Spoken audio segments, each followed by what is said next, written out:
একজন 21 বছর বয়সী যুবক যখন 71 বছর বয়সী কোটিপতি মহিলাকে বিয়ে করলো, তার 7 দিন পর সে হতবাক হয়ে গেল। তার পায়ের নিচে থেকে যেন মাটি সরে গেল। এই মহিলার কাম উত্তেজনা এতটাই বেশি ছিল যে প্রতি রাতে এই যুবককে যা যা করত তা যদি আপনি একবার দেখেন, আপনি নিজেকে কন্ট্রোল করতে পারবেন না। তারপর এই যুবক এই মহিলাকে কি করলো সে বিষয়ে জেনে আপনার অন্তরাত্মা কেঁপে উঠবে। তবে তোমাদের মধ্যে যারা 18 বছরের কম বয়সী রয়েছে তারা অবশ্যই ভিডিওটিকে ছেড়ে চলে যাও, কারণ এই ভিডিওতে অনেকগুলো খারাপ দৃশ্য দেখানো হয়েছে। এই ঘটনার বিস্তারিত জানতে ভিডিওটি না টেনে শেষ পর্যন্ত মনোযোগ সহকারে দেখুন। টেনে দেখলে কিছুই বুঝতে পারবেন না, তাই না টেনে শেষ পর্যন্ত দেখুন। সৌরভ মেহতা এক 21 বছর বয়সী যুবক ছিল যে জীবনে বিভিন্ন সমস্যায় জর্জরিত হয়ে গিয়েছিল। তার মা আসিয়া একটি গুরুতর রোগে ভুগছিলেন। ডাক্তাররা স্পষ্ট বলে দিয়েছিল যদি দ্রুত ব্যয়বহুল চিকিৎসা না করা হয় তবে তার বেঁচে থাকার আশা অত্যন্ত কম। অন্যদিকে তার 18 বছর বয়সী বোন নন্দিনী, যে কঠোর পরিশ্রম করে একটি নামী কলেজে ভর্তি হয়েছিল, কিন্তু ফি দিতে না পারার কারণে পড়াশোনা ছেড়ে দেওয়ার পরিস্থিতির সামনে দাঁড়িয়েছিল। সৌরভ নিজেও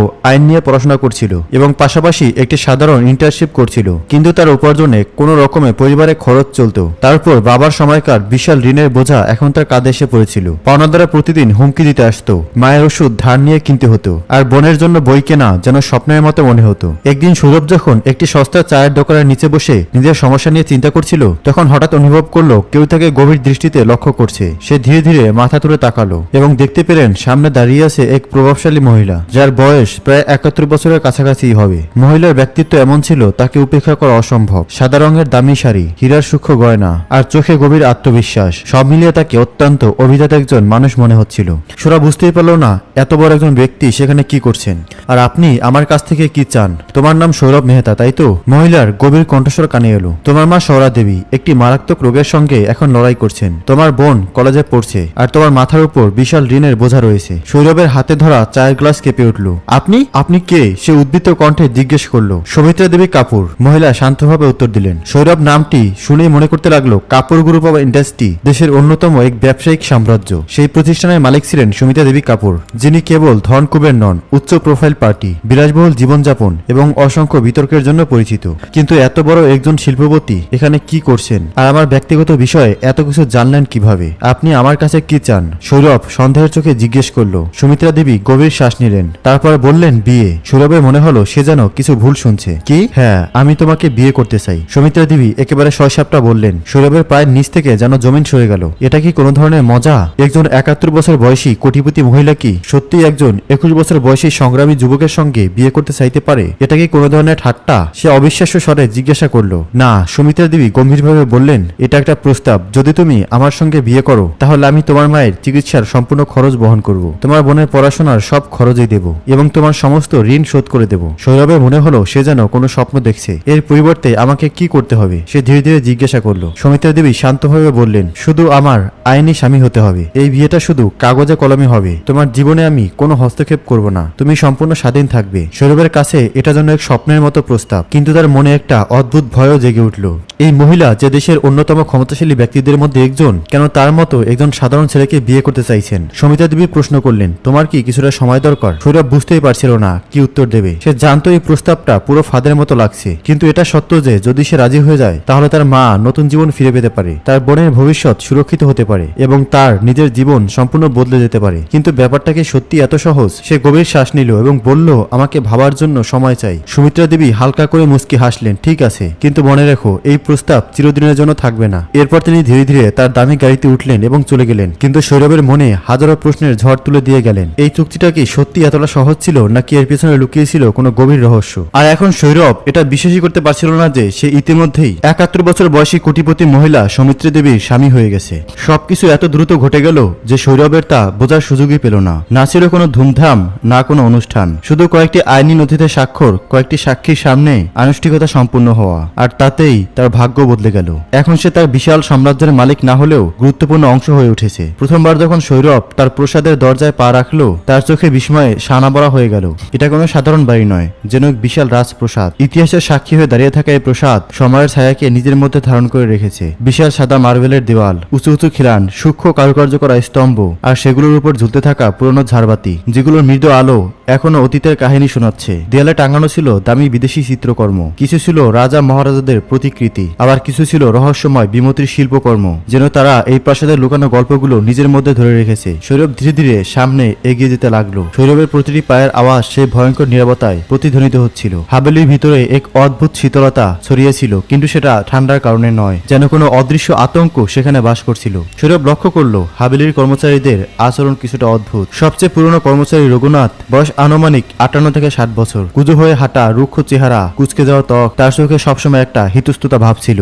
যখনই সৌরভ কিছু জিজ্ঞেস করত, উত্তর দেওয়ার আগে সে চারপাশে তাকাতো, যে নিশ্চিত হতে চাইতো যে কেউ শুনছে না। কমলা হাভেলির প্রধান কর্মচারী, খুব কম কথা বলতো। যখনই সৌরভের সামনে আসতো, মাথা নিচু করে দ্রুত কাজ ছেড়ে চলে যেত। তার চোখে এক অদ্ভুত কিছু ছিল, সেটা কি ভয় নাকি কোনো গভীর বিষাদ? অন্যান্য কর্মচারীরাও ছিলেন প্রচন্ড সংগত, কেউ অপ্রয়োজনে সৌরভের সাথে কথা বলতো না। হাভেলিতে যতগুলো লোক ছিল, নিরাপত্তা যেন তার থেকেও বেশি ছিল। কিন্তু সবচেয়ে অস্বস্তিকর বিষয় ছিল দ্বিতীয় তলার একটি দরজা, যা সবসময় বন্ধ থাকতো। প্রসাদের ভিতরে ছিল এক প্রশস্ত মার্বেলের সিঁড়ি, যা সোজা ওপরের দিকে উঠে গেছে। কিন্তু যতবার সৌরভ সেখানে যাওয়ার চেষ্টা করত, কেউ না কেউ তাকে থামিয়ে দিয়েছে। সৌরভ জিজ্ঞেস করলো, কিন্তু কেন? তখন রঘুনাথ উত্তর না দিয়ে শুধু মাথা নিচু করে রইল। উপরে তলায় ওঠার সিঁড়ির নিচে ছিল একটা বিশাল কাঠের দরজা, কালো রঙের, যেন অন্ধকারের ছায়া ঢাকা। দরজার ওপর লাগানো ছিল একটা বড় লোহার তালা। কিন্তু সবচেয়ে আশ্চর্যের বিষয় ছিল দরজার ঠিক ওপারে বসানো একটি সিসিটিভি ক্যামেরা। সেই ক্যামেরা যেন প্রতিটি মুহূর্ত নজর রাখছিল। সৌরভ অবাক হয়ে গেল, কিসের উপর নজরদারি চলছে? যদি দরজাটা সবসময় বন্ধই থাকে, তাহলে সিসিটিভির কি দরকার? তাহলে কি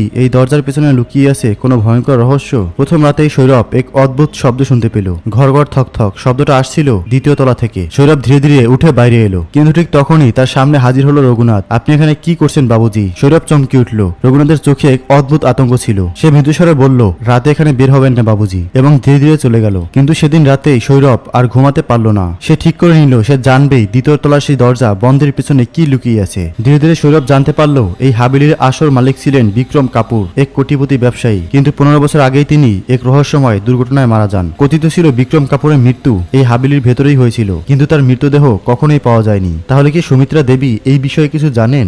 বিক্রম কাপুরের মৃত্যু কি নিছকই কোনো দুর্ঘটনা ছিল, নাকি এর পেছনে লুকিয়ে ছিল কোনো গভীর ষড়যন্ত্র? দিন যতই কাটছিল, সৌরভ মনে করছিল যে সে ধীরে ধীরে এক রহস্যের জালে আটকে যাচ্ছে, এক এমন রহস্য যা সমাধান করা মোটেই সহজ হবে না। হাভেলির প্রাচীর যেন কিছু লুকিয়ে রেখেছে, কিন্তু প্রশ্ন ছিল সেই গোপন সত্য আসলে কি? রাতের তৃতীয় প্রহর, হাভেলির বিশাল ঝাড়বাতির আলো তখন অনেকটা চেরানো হয়ে এসেছে। বাইরে প্রবল বাতাস গাছগুলিকে প্রবলভাবে নাড়িয়ে দিচ্ছিল, ঠিক যেন তার কোনো অজানা গোপন কথা ফিসফিস করে বলছে। হাভেলির ভেতরে ছিল এক অদ্ভুত নীরবতা, কিন্তু সৌরভের মনে তখন প্রচন্ড ঝড় বইছিল, কারণ সে কিছুক্ষণ আগেই শুনেছিল যে সুমিত্রা দেবী তার কাছে কোনো বড় সত্য গোপন করেছেন। সে এখনো জানে না সেই সত্য কি, কিন্তু যখন সে সত্য তার সামনে আসবে, তখন হয়তো অনেক দেরি হয়ে যাবে। সৌরভের মাথা ঝিমঝিম করতে লাগলো। কি সেই সত্যি যা তার থেকে লুকিয়ে রাখা হয়েছে? সে শুধরে নেওয়ার চেষ্টা করলো, কিন্তু বুকে এক অজানা অস্বস্তি দৌড়াদৌড়ি করতে লাগলো, ঠিক যেন কেউ তাকে ডাকছে। হাভেলির অন্ধকার করিডোরে পুরনো কাঠের মেঝে, সেই অজানা রহস্য আর সেই বন্ধ দরজা যা সব সময় তালা বন্ধ থাকে। কিন্তু এই মুহূর্তে সৌরভের কৌতূহল শুধুমাত্র সুমিত্রা দেবীর ব্যক্তিগত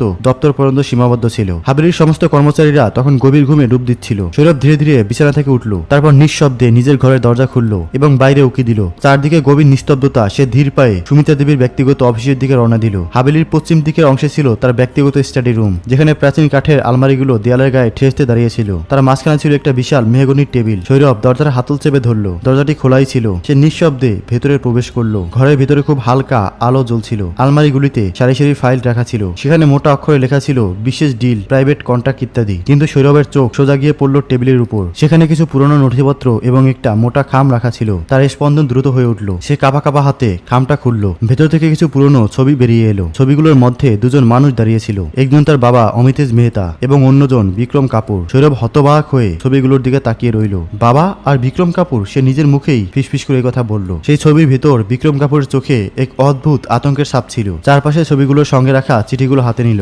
যেগুলো বিক্রম কাপুরের লেখা ছিল। প্রথম লাইনে লেখা ছিল, সুমিত্রা, তুমি আমার জীবন ধ্বংস করে দিয়েছো। তুমি আমার সমস্ত টাকা আত্মসাৎ করেছো, আমার ব্যবসাকে ধ্বংস করেছো। আমি তোমার উপর বিশ্বাস করতাম, কিন্তু তুমি আমার সাথে প্রতারণা করেছো। তোমার জন্যই আমার স্ত্রী এবং ছেলে আমাকে ছেড়ে চলে গেছে। একদিন তোমাকে তোমার কৃতকর্মের শাস্তি পেতেই হবে। দ্বিতীয় চিঠিতে লেখা ছিল, যদি কাল সকালে আমি বেঁচে না থাকি, তবে এর জন্য অন্য কেউ নয়, শুধুমাত্র সুমিত্রাই দায়ী থাকবে। সে আমাকে আমার কোম্পানি থেকে বের করে দিয়েছে। আমার সবচেয়ে কাছের বন্ধু অমিতেশকে আমার বিরুদ্ধে উস্কে দিয়েছে। এখন আমার কাছে আর কোনো পদ নেই। সৌরভের মাথা ঝিমঝিম করতে লাগলো। সে তড়িঘড়ি করে আরো চিঠিগুলো উল্টে দেখতে শুরু করলো। এক তৃতীয় কাগজে স্পষ্ট লেখা ছিল, বিক্রম কাপুর তার নিজের বাংলো আধ্যাত করেছেন। না, এটি সত্যি হতে পারে না। সৌরভের গলা শুকিয়ে আসছিল। ঠিক তখনই সে অনুভব করলো তার পেছনে কারো উপস্থিতি। সে ধীরে ধীরে মাথা ঘুরালো। দরজার সামনে সুমিত্রা দেবী দাঁড়িয়ে আছেন। তার চোখে না ছিল রাগ, না ছিল ভয়, বরং তার মুখে এক রহস্যময় শান্তির ছাপ ছিল। সুমিত্রা দেবী বললেন, তাহলে তুমি তুমি শেষমেশ দেখে ফেললে। তার কণ্ঠস্বর কোমল ছিল, কিন্তু তাতে এক ধরনের শীতলতা ছিল যা সৌরভের রক্ত জমিয়ে দিল। সৌরভ ক্রোধে কাঁপতে কাঁপতে বলল,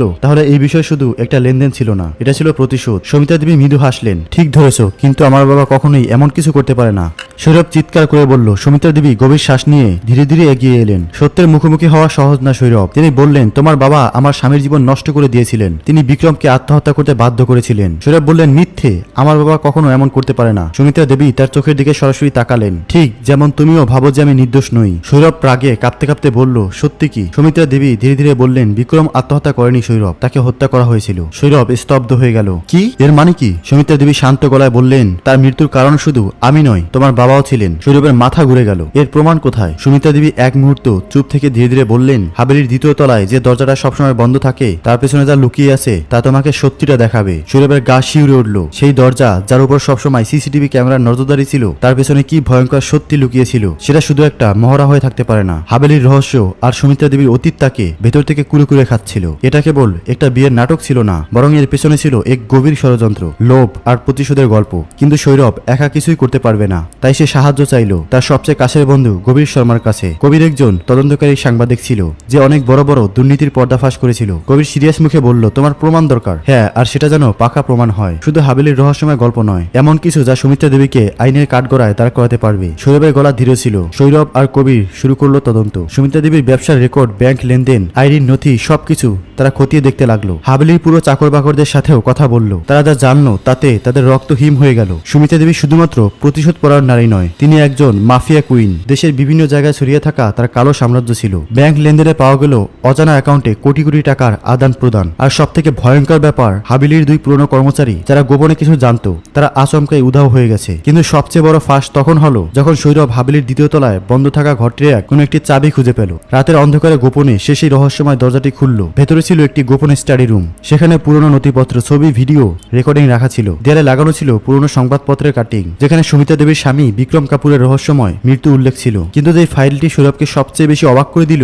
সেটির উপরে লেখা ছিল এক পরিচিত নাম, অমিতেশ মেহতা। অমিতেশ মেহতা, আমার বাবা। সৌরভের হাত কেঁপে উঠল। ফাইল অনুযায়ী বিক্রম কাপুর আর অমিতেশ মেহতা একসঙ্গে এক গোপন প্রকল্পে কাজ করছিল, যা কোটি কোটি টাকার জমি নিয়েছিল। তিনি যখন অমিতের এই দুর্নীতির অংশ হতে অস্বীকার করলেন, তিনি এক রহস্যময় দুর্ঘটনায় মারা যান। সৌরভের মনে আগুন জ্বলে উঠল। এটা কেবল প্রতিশোধের গল্প ছিল না, এটা ছিল তার বাবার অপরাধে উন্মোচনের যুদ্ধ। এখন সৌরভ ও কবিরের হাতে প্রচুর প্রমাণ ছিল। তারা সরাসরি পুলিশ কমিশনারের কাছে পৌঁছালেন এবং পুরো তথ্য তুলে ধরলেন। কমিশনার প্রথমে সন্দিহান ছিলেন, কিন্তু হাবেলির গোপন কক্ষ থেকে পাওয়া নথি দেখার পর তিনি বিষয়টা বুঝতে পারলেন। পরে তিনি পুলিশ হাবেলিতে অভিযান চালালো। সুমিত্রা দেবীকে গ্রেপ্তার করা হলো, কিন্তু যখন তাকে হাতকড়া বাঁধা হলো, সে এক রহস্যময় ভয়ানক হাসি হাসলো আর বলল, তোমরা ভাবছো যে তোমরা আমাকে হারিয়ে দিয়েছো? তার চোখে প্রবল ঘৃণা দাউ দাউ করে জ্বলছিল। সৌরভ জবাব দিল, তোমার ঘৃণাই তোমাকে ধ্বংস করেছে। সুমিত্রা দেবীর সাম্রাজ্য ধ্বংস হয়ে গিয়েছিল। হাবেলি নিলামে বিক্রি করে দেওয়া হলো। তার সমস্ত সম্পত্তি সরকার বাজেয়াপ্ত করলো। কিন্তু যখন কর্মকর্তারা সৌরভকে জিজ্ঞেস করলেন, তুমি কি এই হাবেলি নিতে চাও, সে স্পষ্টভাবে না বলে দিল। না, এই হাবেলি শুধু অতীতের খারাপ ইতিহাস মনে করিয়ে দেবে। আমি নিজের পরিচয় নিজেই করব,